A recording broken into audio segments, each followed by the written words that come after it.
إن الحمد لله الذي أخرجنا من الظلمات إلى النور أشهد أن لا إله إلا الله وحده لا شريك له له الملك وله الحمد وهو العزيز الغفور اللهم صل وسلم وبارك وأنعم على صاحب البهجة والسرور سيدنا ومولانا محمد وعلى آله وأصحابه وأنصاره وجنوده الذين يجاهدوا في سبيله إلى يوم النشور أما بعد فيا عباد الله أوصي نفسي وإياكم بتقوى الله وطاعته لعلكم ترحمون يقول الله تعالى في كتابه الكريم أعوذ بالله من الشيطان الرجيم بسم الله الرحمن الرحيم يا أيها الناس اتقوا ربكم الذي خلقكم من نفس واحدة وخلق منها زوجها وبث منهما رجالا كثيرا ونساء فاتقوا الله الذي تساءلون به والأرحام إن الله كان عليكم رقيبا ويقول في آية أخرى ولو أن أهل القرى آمنوا واتقوا لفتحنا عليهم بركات من السماء والأرض ولكن كذبوا فأخذناهم بما كانوا يكسبون وقال رسول الله صلى الله عليه وسلم من أصبح منكم آمنا في سره معافا في جسده وعنده قوت يومه فكأنما حيزت له الدنيا بحذافيرها صدق الله وصدق رسوله النبي الكريم. Hadratal Mukarramin jamaah salat Jumat yang dimuliakan Allah Subhanahu wa taala.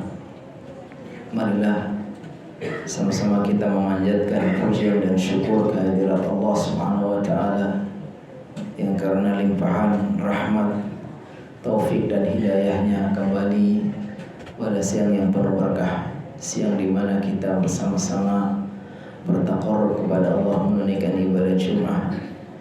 Allah Subhanahu wa taala kiranya senantiasa berkenan menerima setiap taqarrub dan ibadah kita, dan Allah mencatatnya sebagai amal soleh yang akan menambah beratnya, banyaknya timbangan amal kita di sisi Allah Subhanahu wa taala.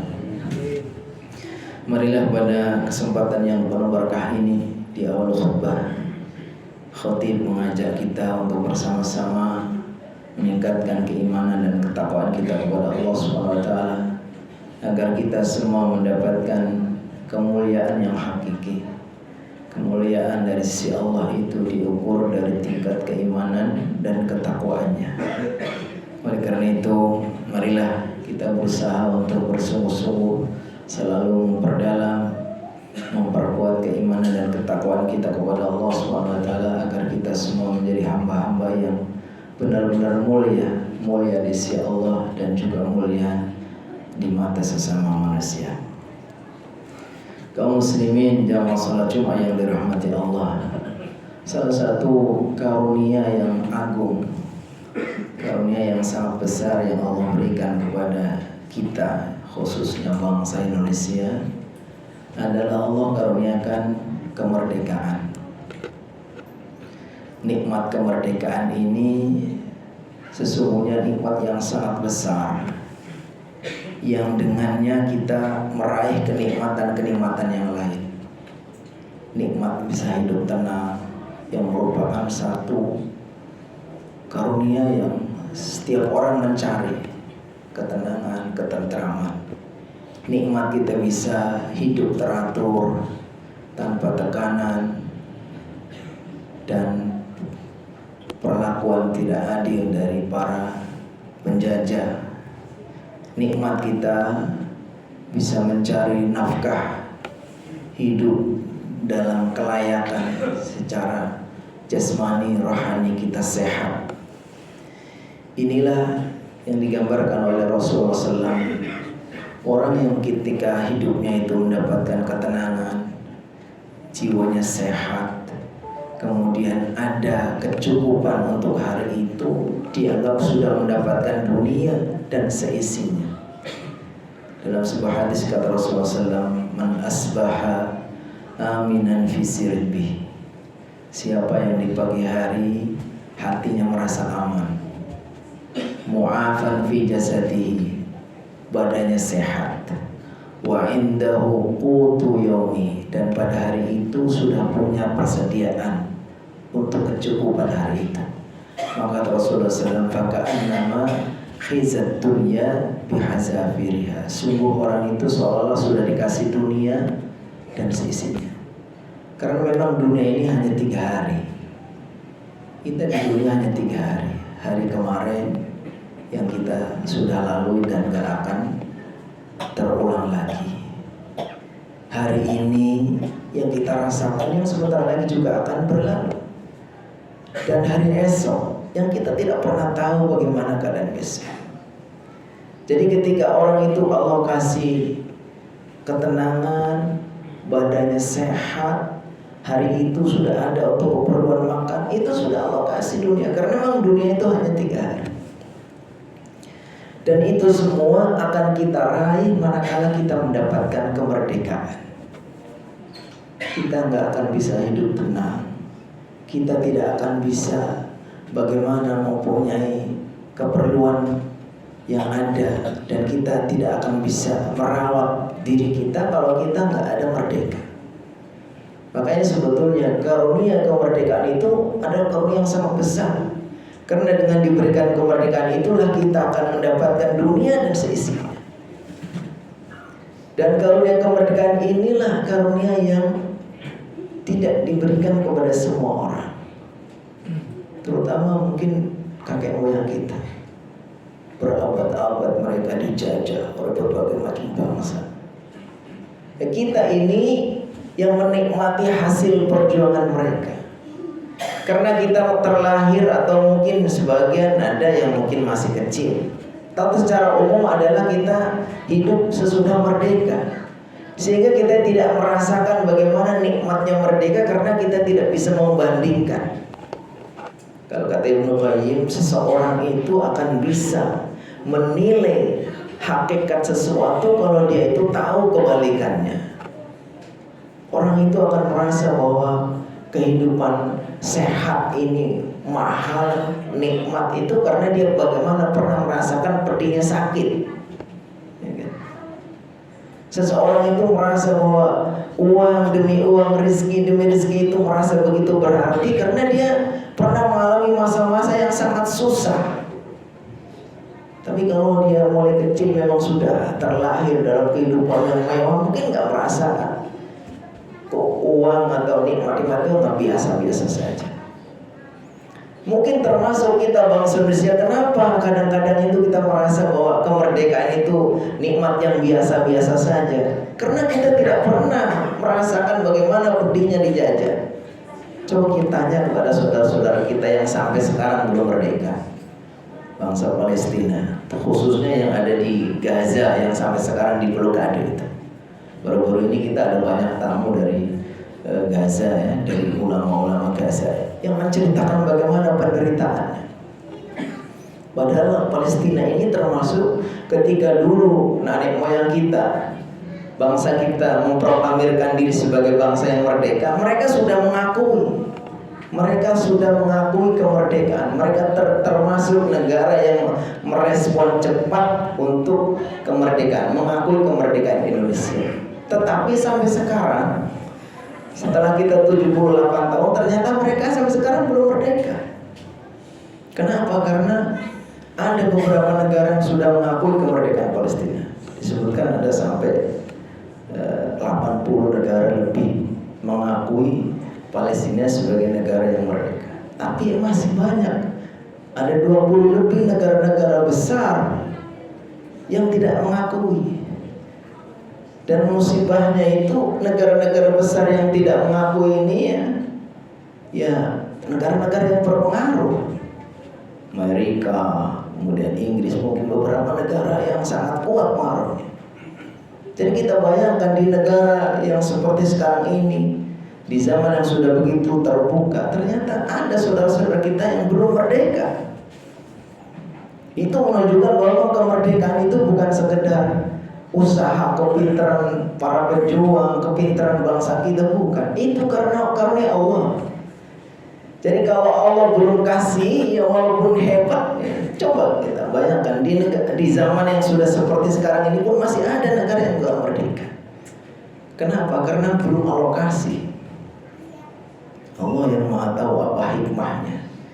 Sudah sekian negara mengakui kemerdekaan Palestina, tapi ada 20 negara lebih, negara-negara besar, yang justru negara-negara besar itu mengaku mereka lah yang menjunjung tinggi hak-hak asasi manusia, yang menjunjung tinggi kemanusiaan, yang menghargai, yang tidak ada kesalahan. Tapi ternyata mereka sendiri. Maka yang kita maknai, kita tarik bahwa memang kenapa? Karena memang Allah belum kasih. Sebabnya ya banyak alasannya. Makanya ketika kita sebagai bangsa Allah sudah kasih karunia kemerdekaan itu, nggak ada lain kecuali kita harus bersyukur kepada Allah Subhanahu Wa Taala. Dan kemerdekaan ini memang benar-benar hakikatnya adalah karunia Allah, dan itu pula yang diakui oleh para perjuang kita.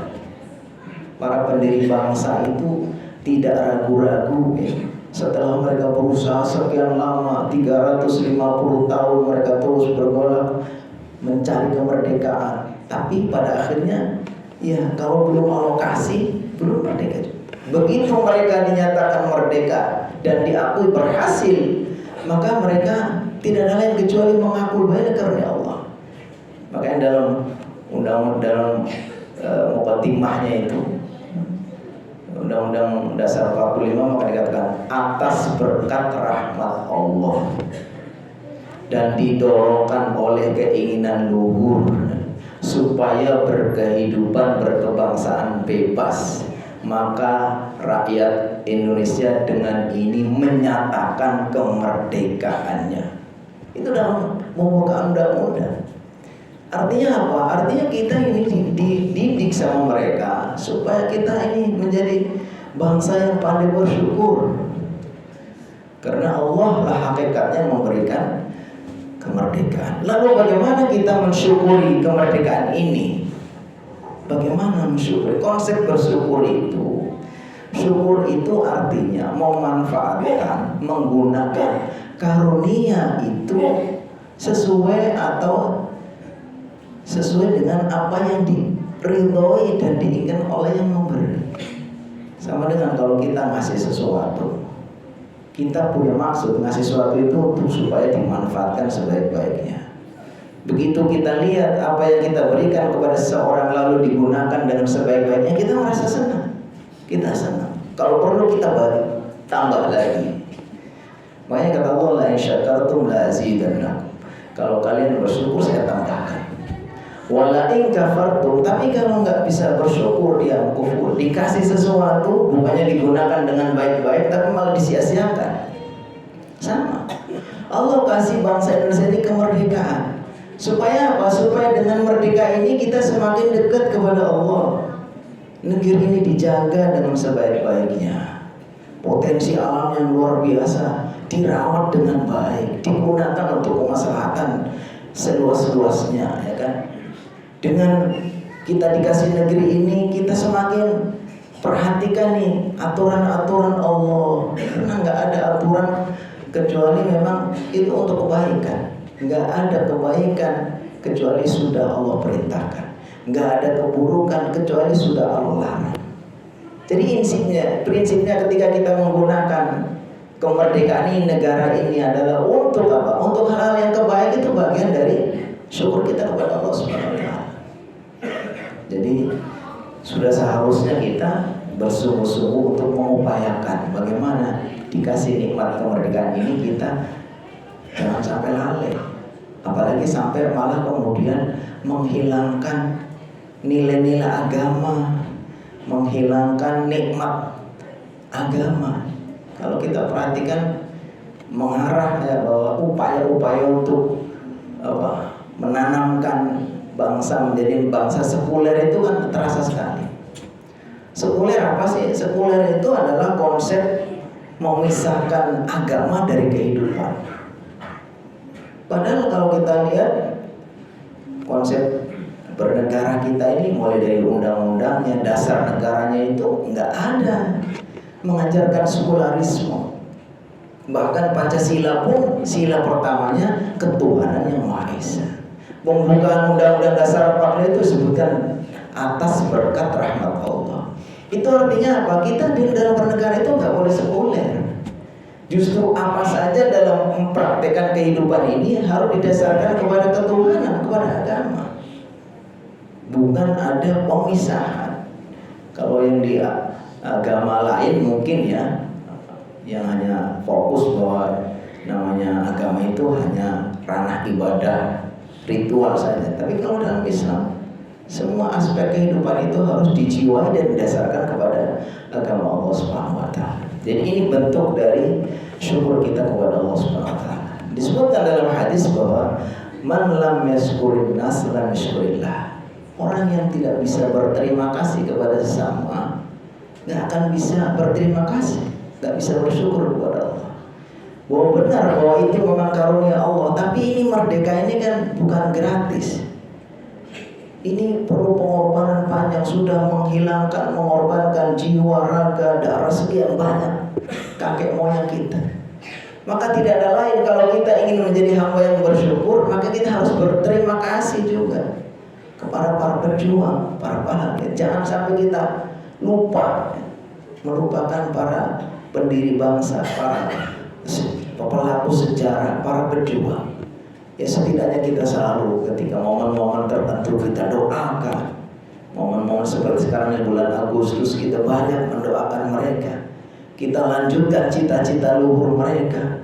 Kita bagaimana kita ambil bagian.